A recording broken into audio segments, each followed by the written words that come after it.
એક સમાચાર આપી દઉં સાહેબ, ગીરના વિદ્યાર્થીઓને ભણવા માટે છાત્રાલયનો આજે પ્રારંભ કર્યો છે મા જગદંબા રૂપલમાઈએ. તો ખાસ તમને સૌને વિનંતી છે કે સમય આગળ એવો આવી રહ્યો છે કે અક્ષર વિના ભણ્યા વિના નહીં ચાલે સાહેબ.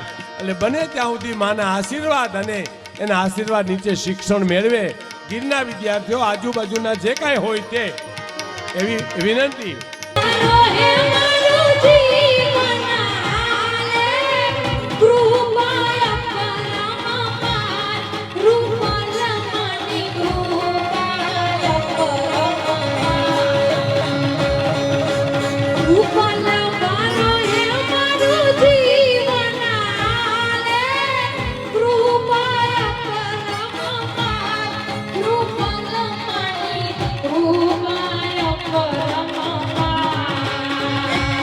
એક મારો